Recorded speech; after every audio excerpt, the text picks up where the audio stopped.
Knott's Berry Farm is known for having some of the craziest, most intense rides in the world. This park literally has one of the fastest accelerating roller coasters in the world, launching riders from 0 to 82 miles per hour in just 2.3 seconds. It's also home to a world-class wooden coaster that's packed with airtime, and this abomination of a ride. There's also some pretty trash coasters here, but I'll get to that in a second. Unlike other Six Flags parks, this park actually has outstanding theming, divided up into 4 different areas, starting with Ghost Town. And the first ride we're going on is Ghost Rider because it looks like it has the least amount of weight.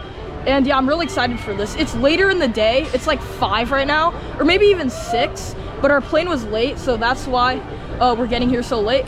But yeah, I'm really excited for this, and it looks really deserted today, so I hope there's no wait time. It started with a small but fast turn out of the station, then ran into the lift hill. At the top, I barely had the chance to catch my breath before I was thrown out of my seat and we dived down the massive drop. At the bottom, we smashed into a turn and went right back up into a huge airtime hill. I was then hurled into this turnaround, and before I could react, the ride picked up again. We flew through the next airtime hills, which were some of the best ones I've ever been on in my life, and crawled into the mid-course section of the coaster. After some time of slowly moving around a high turn, we dove down a drop that made me feel like I was going to fly out and hit my head on the structure. We popped back up, turned to the side so we were literally inside of the coaster structure, and then ran into a nearly unbanked turn. After that, we smashed into the next few airtime hills, then the ride topped off the entire experience with a completely unbanked helix into the station. Ghost Rider was insane. That was like literally the best wooden coaster I have ever been on. Not to mention, the theming in Ghost Town is crazy. There were literally actors walking around pretending we were in a real wild western town. And you would never expect this from a theme park, but there was so much quality food, the tasting card was definitely worth it. After that insane start to our day, we got to the park around 6 p.m. by the way, we headed farther into Ghost Town and stumbled across one of the most unique rides I have ever seen. But first, my sister decided to be an absolute menace to the people on the River Rapids ride.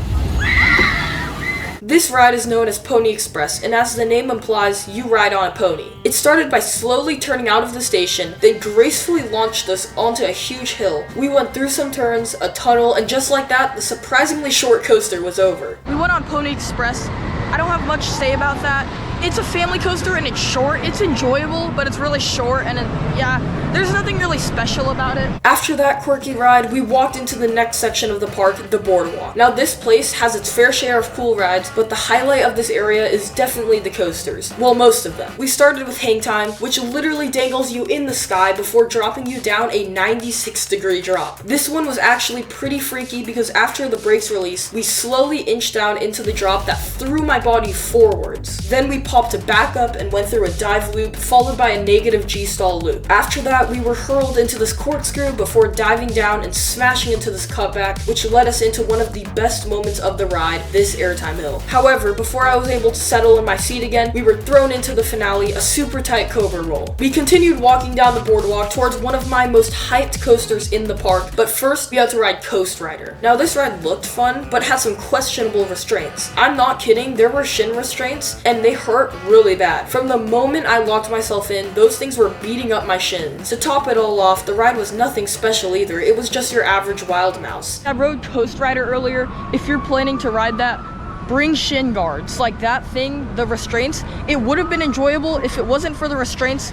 I have indents on my shins from that ride. It sucked. It was the definition of torture. Finally, it was time to ride one of the best coasters in the park, Accelerator. This thing is not for the weak. It starts with a launch right out of the station, which was so powerful, it felt like my soul was lagging behind my body. 0 to 82 miles per hour in 2.3 seconds, as you would think, is insane. After a few seconds, we shot straight up into the 205-foot top hat, which sent a powerful pop of airtime. Then we dove back down into the 90-degree drop and went around one overbank turn, then another, and just like that, we slammed into the brakes. Accelerator was insane. I did not expect it to accelerate that fast. I guess the name is Accelerator, but that was still, my soul was 10 seconds behind my body. Now, before I ride anything else, I should let you guys know we actually drove all the way up from Knott's Berry Farm to spend a day at Six Flags Magic Mountain, which literally has one of the best coaster lineups in the world. We visited this park over the winter break earlier this year, and I've got an entire video on that, so for now I'll just fill you in on the exciting parts of my revisit. We started off by running to X2, but of course it was closed, so we were running back to Twisted Colossus, but an employee told me X2 should be ready ready and open, so we ran back. It wasn't. We weren't off to a good start, so we got a walk-on ride on Tatsu. This is where things turned around, because after that, we had the entire back of the park all to ourselves. Before the late afternoon, we got on almost every major ride, including X2. I even blacked out a bit on Goliath. My vision was pitch black for a few seconds on that really intense helix near the end of the ride. Our day was great. The one thing that was weird though was X2 seemed to run a lot rougher than when I rode it in the winter, like to the point where I had a hard time enjoying it. Back at Knott's, we walked across a train crossing into Fiesta Village, which led us to one of the park's family coasters, Jaguar. Walking up to this thing was really cool, just because the entire entrance and queue is built inside a pyramid. This coaster also had freakishly long trains, which meant there was a chance for a slightly more intense ride in the back. The ride started by going up this lift hill, then curving to the left and going into this long, slow turn. It took us through the pyramid's peak, then the coaster did one of the most unique things I've ever seen. It went through the loop of another coaster. After that, we weaved through the trees and ran into the second lift hill. I expected there to finally be a decent drop, but apparently I was asking for too much, because we crawled down this ramp, which was more depressing than the first drop. This ride finishes with a few turns, more straight track, then another turn into the station. We went on Jaguar yesterday, and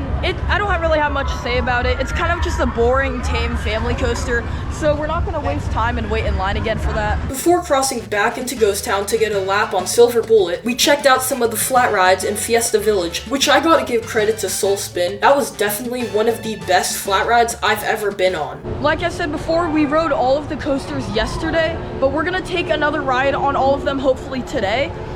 We're gonna take a ride on Silver Bullet. It's right behind us. Like I said, the next coaster we walked up to was Silver Bullet, an inverted coaster. It starts with a turn out of the station into a long lift hill. At the top, we plummeted down a shallow drop, but still gained lots of speed so we could go into the loop with lots of force. After that, I could barely catch my breath as we went through a giant wave turn, then hurled through the Cobra Roll, the first thing you see as you enter the park. After that, we smashed into this inversion, then this one, and ended with a brutally intense helix. By the end of it, my feet were literally hurting from the G-force. We knocked off some of the kids' coasters in Camp Snoopy after that, which were pretty tame, except for Sierra Sidewinder. The entire time I was being thrown in different directions because the spinning was out of control. So what did I think of Knott's Berry Farm? Well, their coasters were insane, especially Ghost Rider. The food was great, unlike other Six Flags parks, and the theming was just crazy. A visit to this park is definitely worth it. If you enjoyed this video, consider subscribing so you can watch my videos on my upcoming trip to North California's theme parks.